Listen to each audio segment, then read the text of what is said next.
Hello and welcome to Gardening at 58 North. Today I'm going to show you what to do with your hyacinths once they've finished flowering.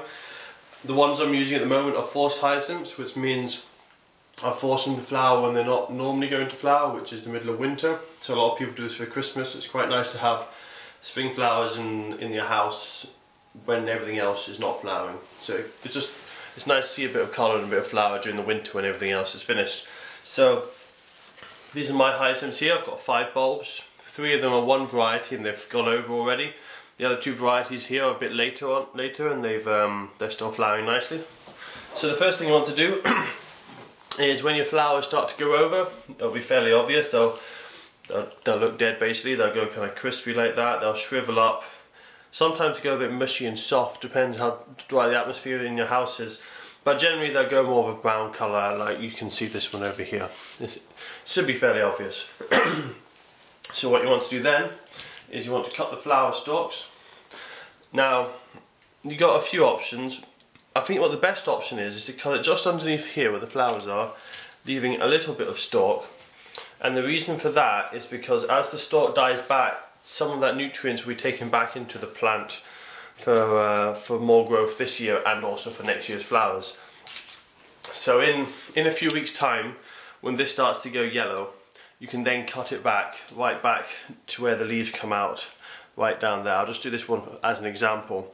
So when it's finished, in a few weeks when it goes yellow, you just cut it there, and that's all you have to do.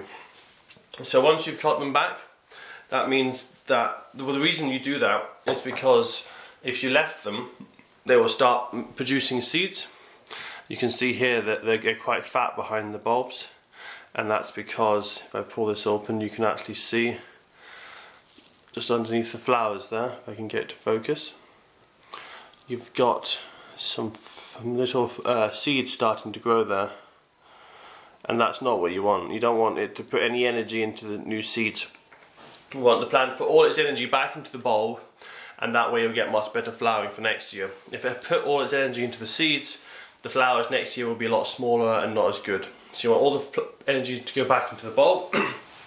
And to encourage that, the best thing to do is put this on a really bright location, somewhere nice and sunny.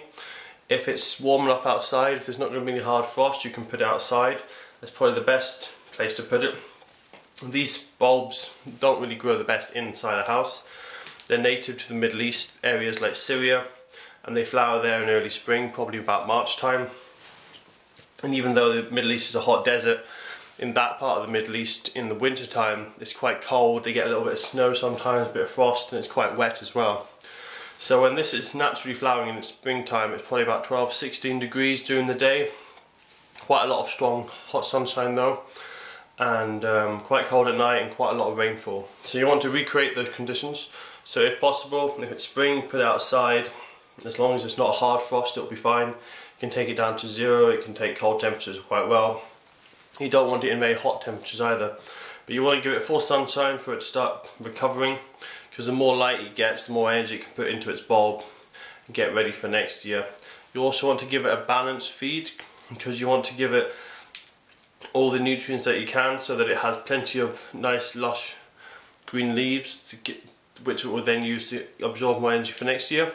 But as the season goes on, when the leaves are at their full size, you then want to switch it to a feed that's much higher in potassium. And the reason for that is that high potassium encourages good flowering.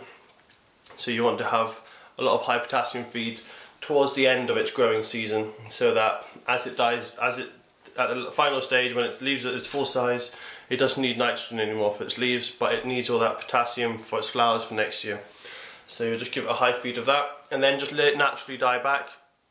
Once it's naturally died back, just let it dry out. You can have it fairly dry. If it's in the garden, just leave it, it'll be fine. But just let it dry out otherwise.